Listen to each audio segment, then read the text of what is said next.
My name is Peg Hunter, and I am a member of the board here at QUUF. Welcome into this day with Quimper Unitarian Universalist Fellowship, a liberal religious congregation founded in 1976 and bound together to serve religious freedom, caring community, and social justice. And if you did the math, you realize that this is our 50th anniversary year. As we gather, I acknowledge that the water, land, and shorelines here in Port Townsend are the traditional territory of the Sklallam and Chemakum peoples. We honor and acknowledge our Indigenous members and neighbors and vow to help restore and sustain their homelands. If this is your first time with us, we offer a special welcome to you and invite you to join us for refreshments and conversation in the fellowship hall after the service. And the fellowship hall is just out these doors and to your right. We also have a newcomers table near the patio doors where our greeters are ready to answer any questions you might have. So may the welcome we offer you be in equal measure to the one in our hearts. We pause to briefly do some essential business of our congregation. Leaves and flowers indeed, if you noticed on the way in. You'll find information on how to add to our Creating the Future tree in the weekly update and in the foyer by the tree. Don't leave us hanging. Deb Carroll has an announcement about the hospitality auction, formerly known as Dining for Dollars. Good morning. Our exciting QUUF hospitality auction is coming to a close. Bidding ends tonight at 5 p.m. Don't miss it. It's your last chance to bid on one or more of the 28 amazing meals and events donated by our generous QUUF community. The offerings take place between March and September, so there's something for every calendar and every budget. 2 of our events are offered at a set ticket price, an exclusive showing of Viva Verde, an uplifting film that celebrates musicians and the richness of growing older, and Buddha Bowls and Bingo, which was so much fun last year that we asked the Board of Trustees to offer it again.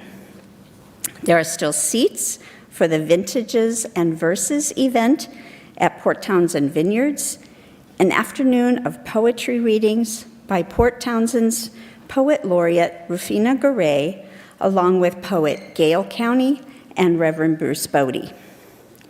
After the service today, our team will be available in the fellowship hall to answer your questions, and if you need it, help to register and place your bids. You also can find instructions on this very bright flyer. Once you've placed your bids, be sure to check your email before 5 o'clock in case you have an outbid notification and you want to up that bid a little bit to get your spot. The hospitality auction is a wonderful opportunity to support QUUF and to gather, share hospitality, and take a seat at the table together. You're all invited, and all are welcome. Thanks. Thank you, Deb.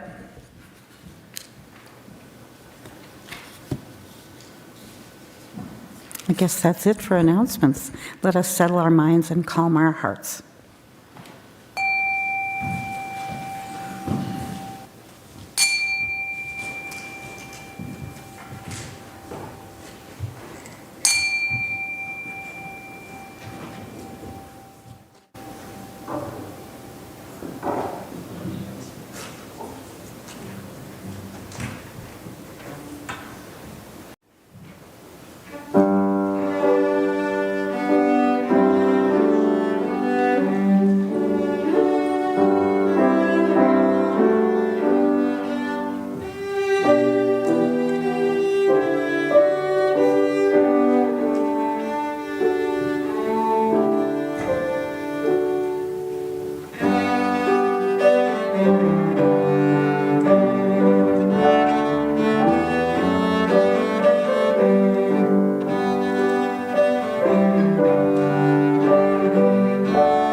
We're delighted today to have CT accompanied by her mom, Nina McCormick, to light our chalice.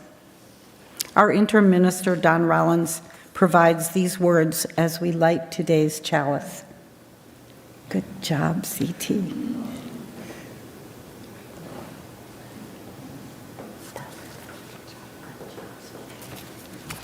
The struggle for full personhood goes on. There is no end in sight. But those who first set us on this holy journey are with us still. Their suffering cannot be lost, just as their victories cannot be lessened. We light this flame embraced by this bowl, symbol of our quest for unity within diversity. Before we sing, we acknowledge this spiritual is rooted in the Black experience of the 1950s and 1960s civil rights period. We borrow this song from our Black siblings, living and dead. It is their gift to the rest of the world. Please rise in body or spirit and join us in our opening hymn, When the Spirit Says Do, number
You've got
Good story. Come on up.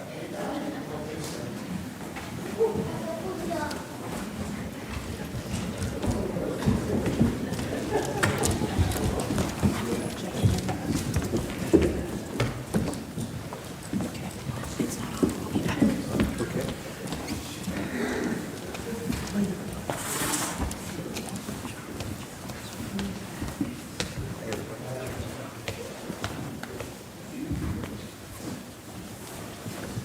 Sound issue, be right with you.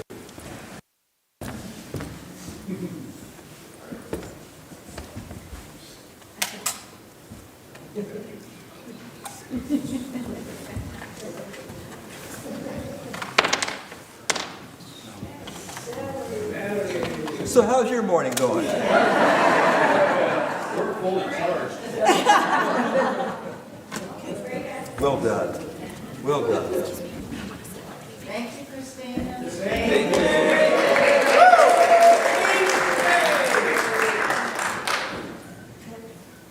Almost there, everybody.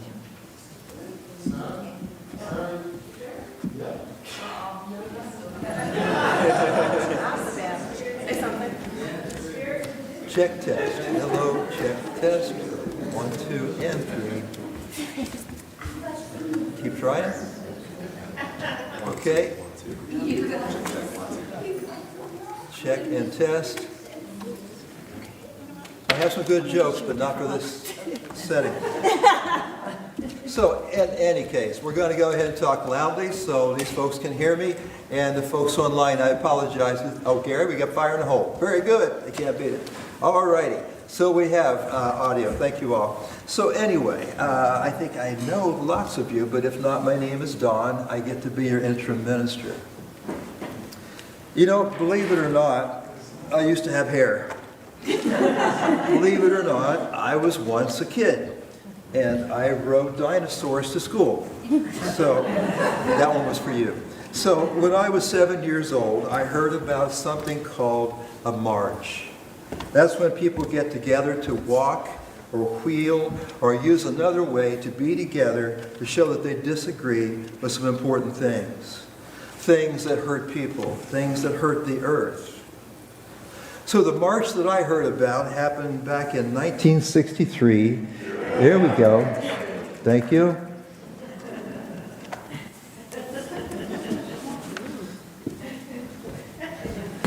Thanks, Christina and Gary. Thank you. All right. So I'm going to back up just a little bit. When I was 7 years old, I heard about something called a march. That's when people get together to walk or wheel. I know. To walk or wheel or find some other way to be together. Okay? Okay, I shan't move. So they get together to be able to be together because they disagree with some important decisions that are made about other people and about the earth. The march that I want to talk about was way back in 1963. It had to do with rights for black persons. It took place in Washington, D.C., that's the capital of the country if you're not sure, which is where people called politicians make decisions that affect all of us. The marchers back in 1963 were mostly, but not all, black. They were mostly grown-ups, but there were many children and teenagers too. When they reached a certain place in the city, several people came to a microphone to talk or to sing. And the main speaker was someone you might have heard of, Dr. Martin Luther King Jr. We sometimes call him just Dr. King. Dr. King talked about how people everywhere should be respected and given the exact same rights. And the speech that day got titled, "I Have a Dream." Today we remember what he had to say. The book I chose for you today is very short. It's about a family that was part of that march way back when, how they got up early just to hear Dr. King's speech.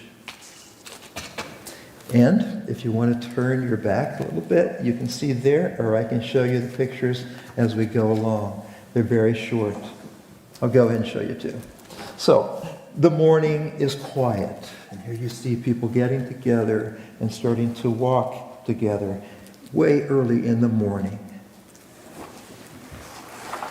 The sun rises, and there you see everybody getting together as they come as a family. They eat breakfast, getting ready for this march. And there you see the actual getting to march, getting ready right there. So they come to the church. Oh, I skipped one. Sorry, we'll get that back. So the sun does rise. Everybody's sleepy. And now, they get ready. Sorry, Christina. They get ready. And so there you see, putting on their clothes. Everybody can see, okay? Okay. And then, now they're ready to march. You see, they get together at the church.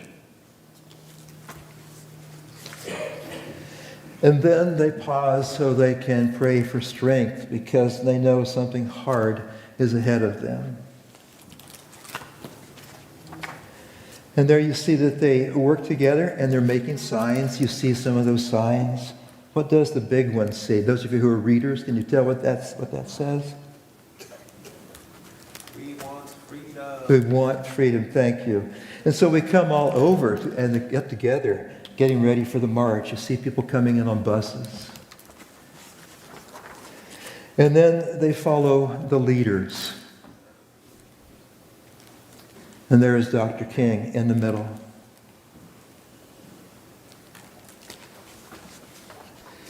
And so they begin to walk.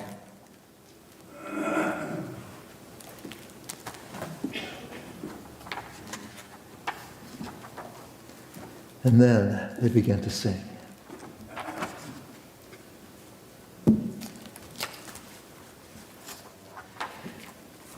And they get stronger because they're together.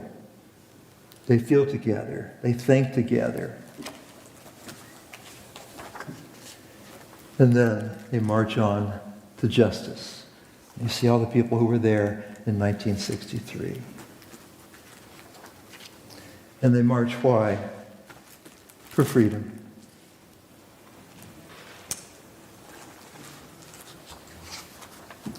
And then finally they march for their dreams. And I say to you, their dreams are our dreams. They're being our siblings, the people who love us and we love them back in this old hard world. So as you think about this important month, this is Black History Month, I ask you to remember what happened way back in 1963. I ask you to remember that face. That is Dr. King. So, thank you so much for listening and have a good class today. Some folks are going to make a bridge for you, or an arch for you.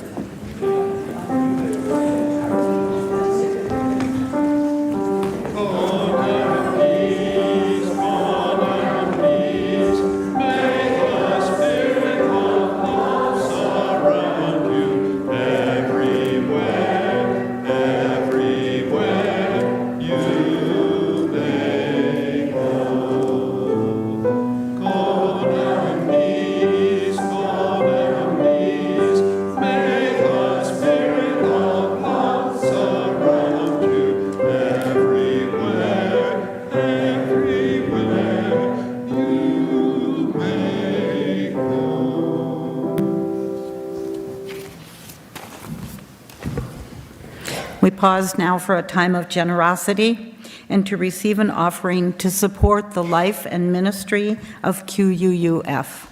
The ushers will come among you to receive the offering, and additional ways for giving will be projected. And now we get to hear more lovely cello music and piano. Thank you.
Thank you.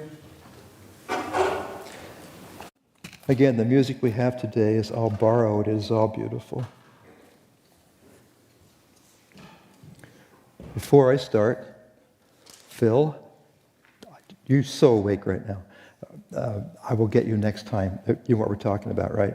Yes. Okay, thank you so much. All righty. Folks, there comes a time in worship where we pause to talk about our joys and our sorrows, what's going on with us, what's going on with our world, what's going on with folks that we love. So we place this first stone in honor of all who carry heavy burdens here today, as well as those of you who travel in joy.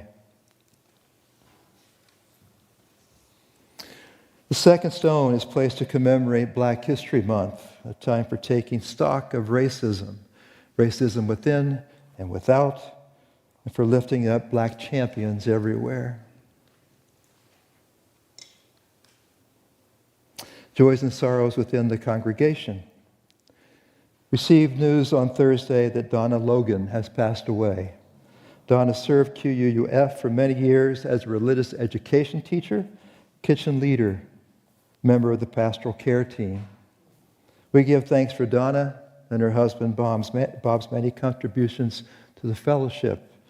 I would add one more thing, my friends, and that was yesterday at 4 o'clock downtown, there were some folks who got together to be able to say all is not well in our country.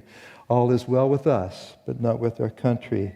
So some of you folks helped organize that vigil yesterday, and I thank you for doing that. I thank you for making witness on a fairly warm for here day. So this final stone is to commemorate all these things within the congregation. Thank you, Peg.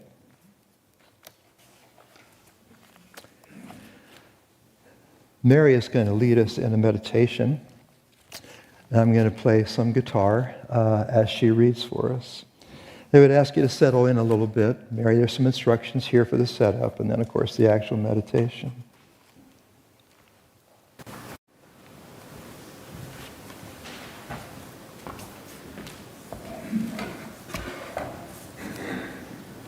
Mary Bracy, my spouse.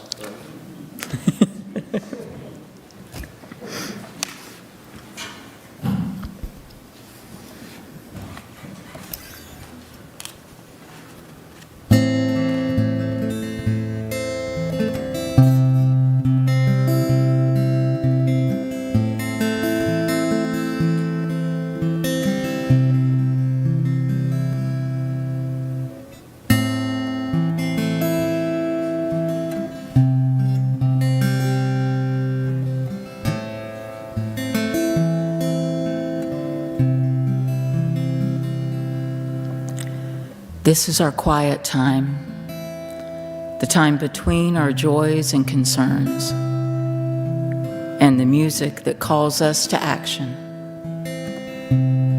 This is when we slow down, Let's begin by noticing any stress we carry, those here in the sanctuary and those online. Close your eyes if you would like, or find a focal point that feels good. Let your body tell you how it's doing today, and then listen for the answers.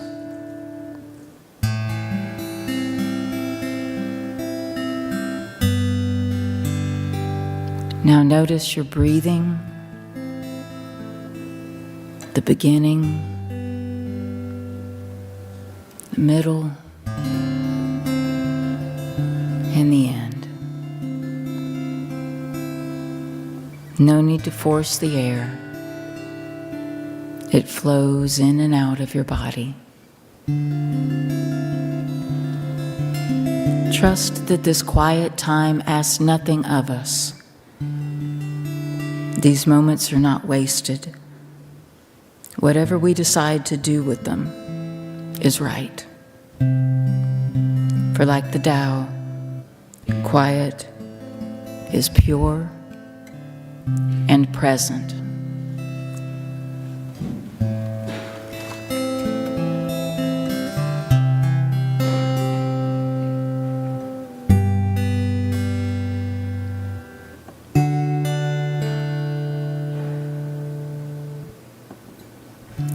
Some of us are weary today, tired of being tired, and yet rest is still nowhere in sight. It seems sometimes our burdens walk ahead or trail behind. We may live in pain that no one really sees.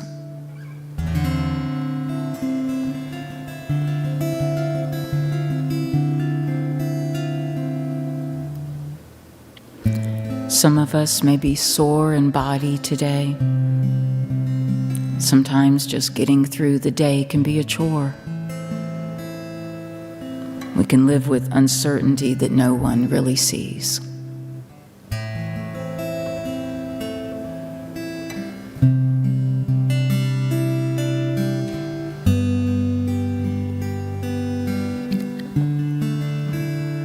Some of us are sore in spirit today, feeling abandoned or lost, or the embrace of the holy in the wee morning hours. We live in loneliness that no one ever sees.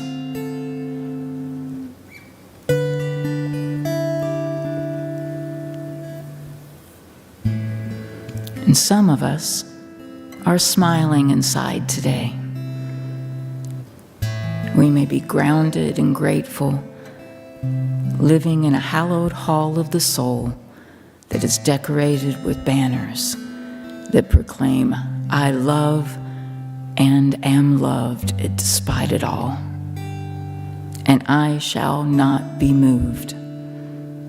We feel joy. Everyone who's around us can see it.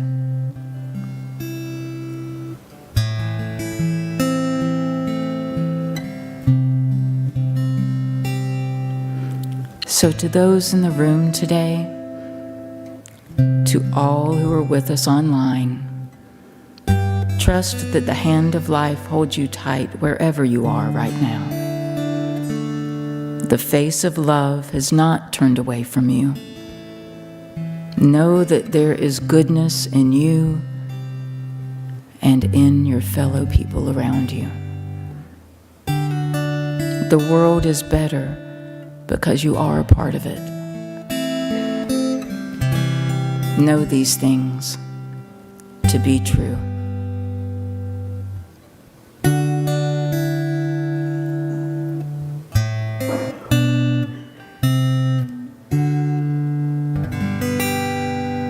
Blessings and amen.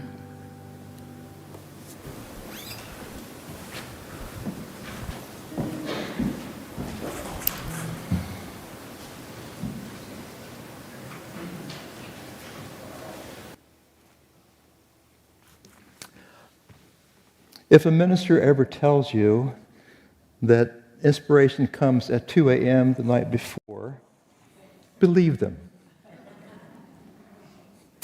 It does. So, as we mark yet again Black History Month for all of us as in those of us who are invested in making a difference in this world, there's been an evolution here of what I have for you. Joseph Lowery is still the center of what we're talking about. Joseph Lowery was also part of King's inner circle. And I also want to talk about Benjamin Hooks, who was also part of that. So Hooks has become kind of part of what we're doing today. In between is Bruce Hornsby's song, The Way It Is.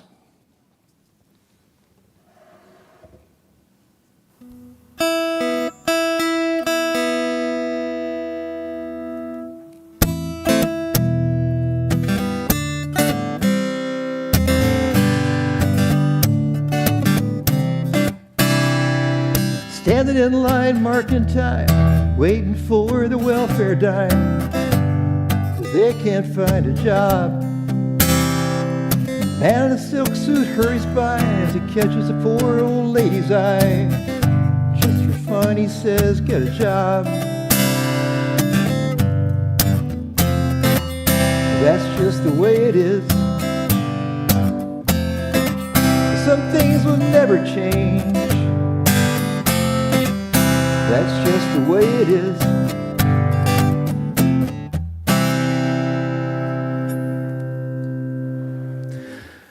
Joseph Lowery, born in October 1921 in Huntsville, Alabama. During his training, he met and married Evelyn Gibson, every bit a contributor to the nonviolent cause. As with many of King's most trusted companions, Lowery was an ordained minister, in his case, a pastor in what is now the United Methodist Church. Lowery was there for the Selma to Birmingham March 1965 and served the movement in several capacities, but is best known, best remembered as co-founder of the Southern Christian Leadership Conference, SCLC. Lowery's broader responsibilities included desegregating public spaces, water fountains, restrooms, and public transportation.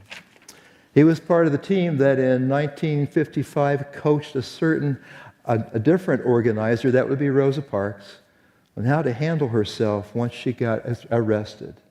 What would happen when she said no on that Montgomery City bus. As was also the case with most of King's inner circle, Lowery was grassroots to the core, but he was also a teacher. He came to be known as the Dean of Civil Rights Movements. And the address Christina is about to play for us is titled The Black Presence in America. It was given at Macalester College in St. Paul, Minnesota on March 21st, 1980. All those years later, Lowery could still bring it, still connect with his usual form, tell us some stories, haunt us with inconvenient truths, and remind us that all is not lost. Just a note before we begin, Lowery and Hooks were part of their times. Some of the language is blatantly exclusive and rightly jarring, as was often the case with King himself. But still, Joseph Lowery's vision is there. Joseph Lowery wants to define patriotism. So from 1980, here's Joseph Lowery's The Black Presence in America. The first thing I'd like to suggest is that the black presence in America has reflected what I think is the highest, noblest, most authentic form of patriotism. I think the true loyalists, the true patriots of America have been the black people of America. Not simply because a black man was the first to die at Bull Run, not just because blacks have died in every war to protect America, not just because hardly any blacks have been convicted of treason, not just because of that, but because of the more important things that blacks and the black presence has challenged America and has pushed and pulled America up to her tiptoes in terms of what she may become.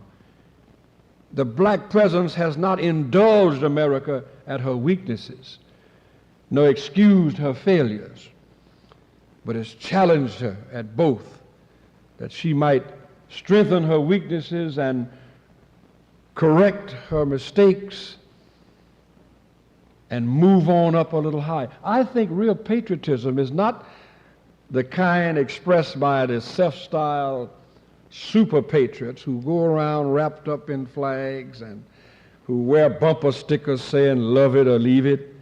I think the true patriotism is expressed by those who love it so much that they will not leave it alone until it lives up to its noble precepts and keeps its lofty promises and commitments to be the land of the free as well as the home of the brave. I think that's authentic patriotism. Now, sometimes authentic patriotism causes discomfort.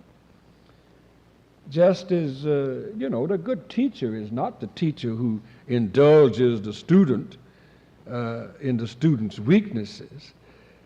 The good teacher is the teacher who challenges the student, even causing the student some discomfort and reaping the displeasure of the student. The physician often causes discomfort as he initiates the healing process. I hate to hear my doctor say, take off your coat and roll up your sleeve.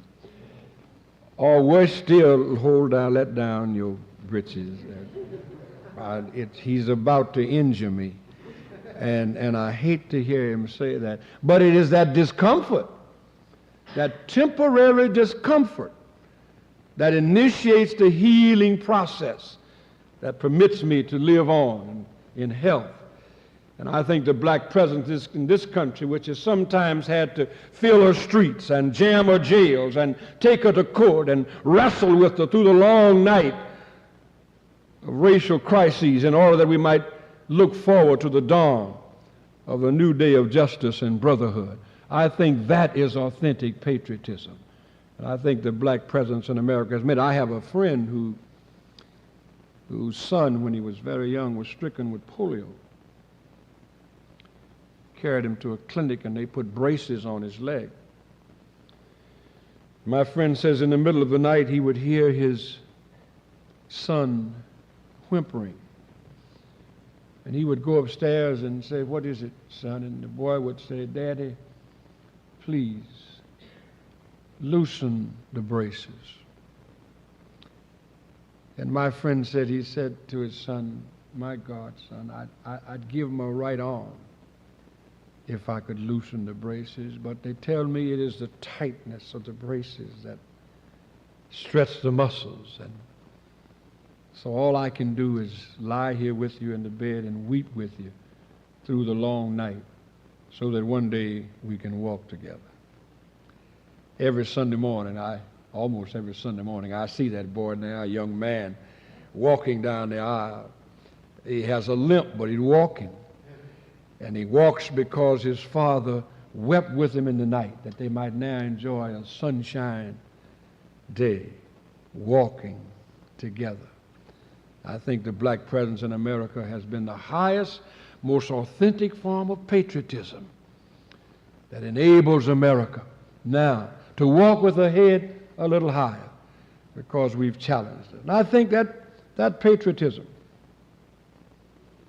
has been significant in America's growth. And that creative pressure must continue to be exerted on America in the context of love of country, because we must complete the task begun a decade or so ago that has not been completed. And the second thing I'd say, which leads me into some discussion of foreign policy, is that I think the other thing that the black presence has meant to America is that the black presence, black folks have just always, I know you're going to accuse, when I leave, you'll say, that fellow's a black racist, but I don't think so. But you know, black folk were almost born with an innate sense of justice and a sensitivity to human need.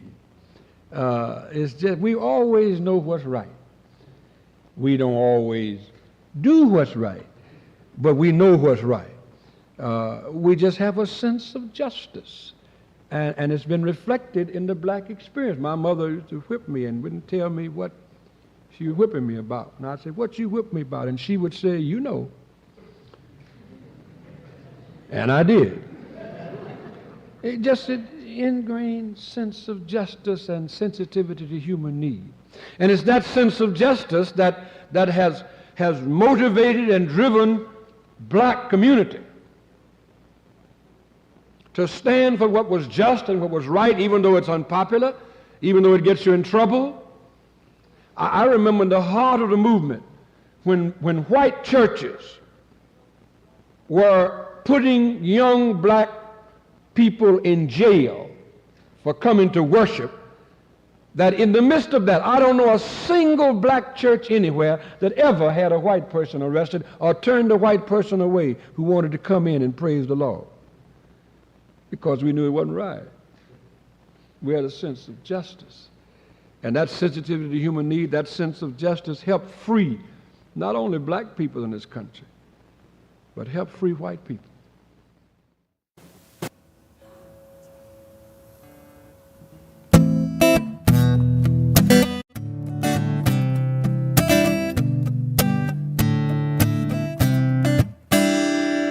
Hey, little boy, you can't go where the others go, 'cause you don't look like they do.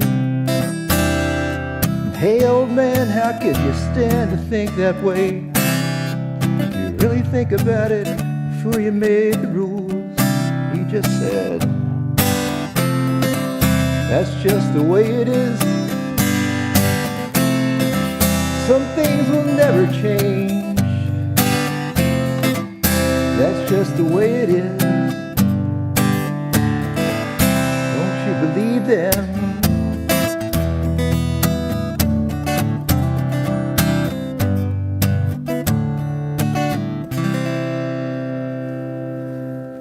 Benjamin Lawson Hooks was born January 31, 1925 in Memphis, Tennessee. Served in the Army during World War II. Like so many other of King's lieutenants, that's the term he would use, he was a Baptist minister.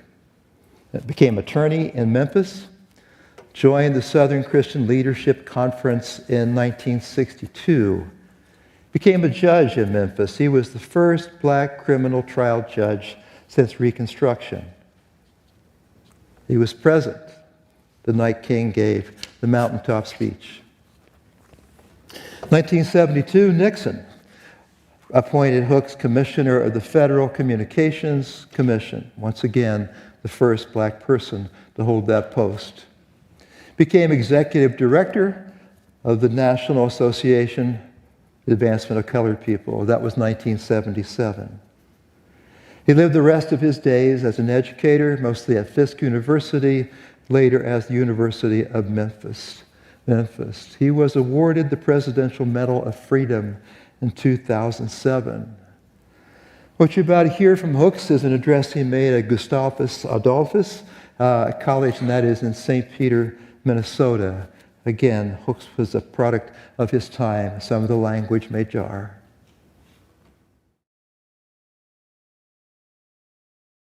Somebody asked Dr. King one day, Dr. King, do you think that changing the law will change men's hearts? He says, I'm not particularly concerned now about changing men's hearts. I want the right to drink from a water fountain, to use the restroom. And unless you've been up and down these highways like I have and felt in your own body the stings of discrimination, you don't really know what it's like. And I don't care what a man thinks about me as long as I use that restroom and drink from that water fountain. I'll wait until later to change his heart. I want the law changed now so we can enjoy some decency and some parity and some equality now. And that's all this thing is about. And this is to make America a better nation for all of us. For I saw a recent poll that said that the 20% of all of the young black people between the age of 18 and 35 have given up on this country. And they think it will take a revolution to change it. My brothers and my sisters, that's dangerous to every white and black man and woman in this nation. Time magazine calls it a growing underclass. We surrender our liberties so easily and so quickly. When I go to the airport tomorrow morning down in St. Paul or Minneapolis, I will go through a buzzing machine, and if I set it off, I'll hold my hands up and smile while I'm hassled. And today I saw them going through my briefcase, just pulling everything out. And I do it gladly, and you do it. Why? Because I don't want that plane to be bummed in the middle of the air. So little by little, we lose the democracy that we have inherited. And let nobody fool themselves. This is a great land, and this is a great country. And we do have a marvelous opportunity, those of us who live here now. But if we are to pass on to our children and to our children's children the type of democracy that we have inherited, we must be vigilant about the future. And we must make sure that the rights and opportunities that have been guaranteed by the Constitution in these years must be extended to all of those who live beneath the sun that rises and sets on America every day. This is our challenge, and this is our opportunity. And so I support the concept of affirmative action. When I look at our nation today, more than 2,000 cases were filed in 1976 by white males who feel that there is a thing called reverse discrimination, and that's a ludicrous, stupid statement to make, because in this nation all we're trying to do is have a reversal of discrimination and not reverse discrimination, to open the doors that have been closed. I never shall forget, just a few days ago, I addressed a meeting of the National Conference of Christians and Jews, and one of my Jewish friends came up to me and told a story of something that happened to him down in Florida many years ago. He had a black chauffeur, and he said they were driving from New York. When they got down to Florida, in one of those small towns, there was a big sign up that said, "No dogs and Jews allowed in this town." And my Jewish friend said he sat there with tears in his eyes, but then something strange happened. His chauffeur, who was black, turned around and said, "Mr. Bloom," and he said, my chauffeur was crying. He said, "And look, that they even think enough of me to put my race on the sign. No dogs, no Jews allowed." And they didn't even think enough of black folk to say, "and no blacks." It was understood we were not allowed. And now we come knocking boldly at the door of democracy, asking for equal opportunity and a chance. And we come not just for ourselves, but we come to make this nation better. For whenever we fence out creativity, whenever we fence out the talent of those who have so much to offer, this nation suffers. And that's what Dr. King was about. And I respect and admire his memory. And I respect and admire those who can look at this peaceful warrior so lied on and so criticized, who went to jail 39 times, who had a message not just for black folk, but a message for every man, woman, boy, girl, and child who lived in America and indeed this world. Here was a man who never gave away to hatred. I've seen him in some moments when I don't understand what it was that kept him moving. I've seen him as he endured the stings and arrows of outrageous fortune. I've seen him as he came to a town and the newspaper would headline his coming with, "Here comes this sheep, this wolf rather, in sheep's clothing, trying to destroy the good relations between the Negroes and the whites in our city." And that good relation consisted of Negroes in the ditch and white folk with their foot on their necks. And Martin King had to endure all of that. His friends lying on him, people talking about him, being threatened. I watched him speak night after night into the floodlights, knowing that he had received death threats, never knowing when a bullet would come. And one day that bullet caught up with him on the 4th day of April, 1968. And I remember I was on my way to see him that day because we had talked the night before and had made an appointment to deal with some things that were of concern to us and to this nation. And I remember just a few years before that when he had come to Memphis for a meeting of the Southern Christian Leadership Conference, and how he'd come out to our house that night, and in one of the few times that I was privileged to know him, he relaxed as he was singing some of the songs that you were singing tonight. And one of the greatest heritages ever passed down from folk who could not read their names in boxcar letters, but who in the dim and dark night of cruel slavery looked up and saw stars still shining in the night. I think it was a Port County Cullen who said, And yet do I marvel at this curious thing, to make a poet black and bid him sing. Some of the most profound words ever uttered, some of the most beautiful thoughts ever contained in the hearts of men were written and sent on the air by black folk who were tied up in slavery. When I was a college student and singing in the choir, I remember singing a song that later on perplexed me, because I used to sing it with gusto and with joy. Before I'd be a slave, I'd be buried in my grave, go home and be at peace with my God. And it dawned on me that the folk who wrote those words, the folk who were singing them, were indeed physically tied to chattel slavery, who did not own the shoes on their feet, nor the coats on their back. And that little corn shuck pallet on which they slept did not belong to them, but they discovered a great and profound truth, that even though their bodies belonged to the master, even though they could be sold on the cattle, like cattle and hogs on the auction block, that there was something that could never belong to the slave master, that was their soul and their spirit. And they discovered what blind Bunyan discovered and Milton and discovered, that there's something about me that can never be taken away. And before I'd give that up, before I'd become a slave in my mind, I'd be buried in my grave and go home, be at peace with my God. It was those people who gave us insightful songs. We thought every time they talked about Swing Low, Sweet Chariot, they were talking about eschatology and long white robes, and some of our less secure and immature minds among black folk fell out with slavery songs. But every time black folk were singing about Swing Low, Sweet Chariot, they were sometimes talking about Sojourner Truth and Harriet Tubman coming down with a freedom train, not going to heaven in the by and by, but to Ohio and Pennsylvania in the here and now. God has given to us the gift of song, and we have given it to the American nation and to this world. And so I close tonight by saying the one thing that Dr. King stood preeminently for was that we should love everybody, because he taught us that there was a better way than hate. And so as I move around this country as executive director of NAACP, I say to my brothers and sisters and to my friends everywhere that the time has come when we must not give away to hating. It's a waste of time for black folk to talk about hating the blue-eyed hunkers and blue-eyed blondes. That's foolishness. Because if there's any one thing I've discovered in 50 years of living, it is that hatred won't destroy the folk you hate, but it will eat you up and kill you graveyard dead and put you in the hospital with high blood pressure and hypertension and strokes. And so we have no time to hate. The time has come when we must reach out black and white together and try to build a better nation and thus a better world. We have no message of hate, but we have a message of love.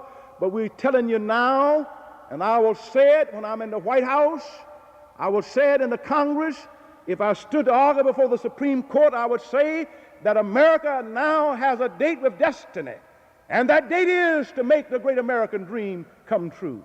When all of us, whether we got our degrees from Morehouse or no house, from Yale or by mail, can sit down at the welcome table and partake of the fruits of democracy. When black and white together, male and female, rich and poor, we shall lock arms and join hearts and walk up the King's Highway, looking for the coming of the day when our eyes can see the glory of the coming of the Lord.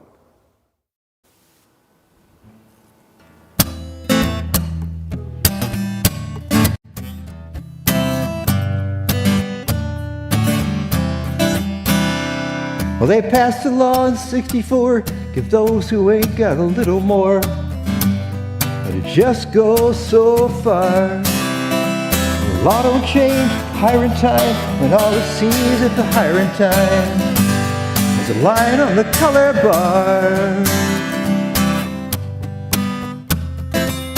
That's just the way it is. Some things will never change.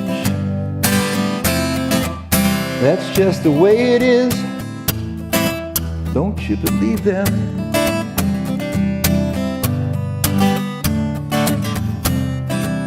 Don't you believe them?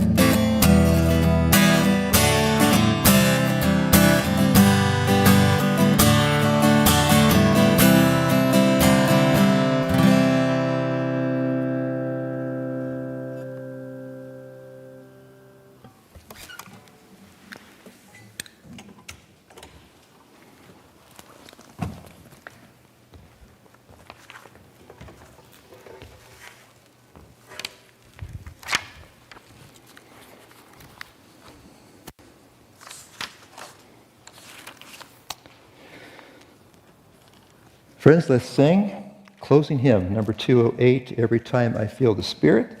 The words will be projected, but if you have limited vision, turn to the gray hymn book under the seat in front of you.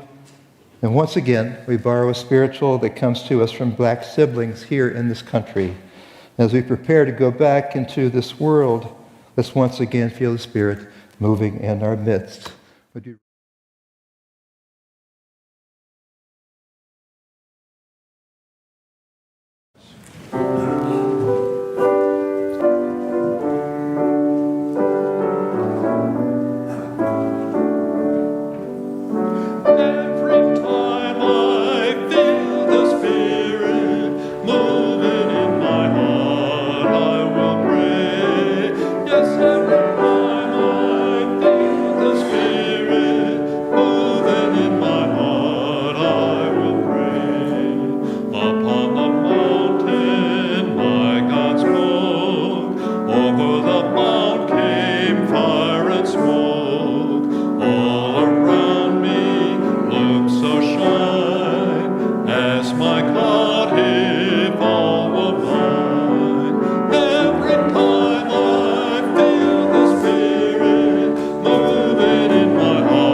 We have come to the end of our service, but not our calling in the world. We close our time together with the humble reminder that justice and equity are our spiritual practices to embrace, each day, every day.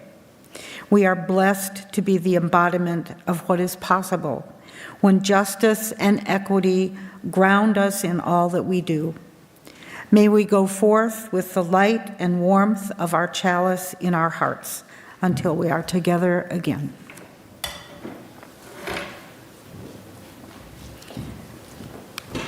Are we doing extinguishing words or not?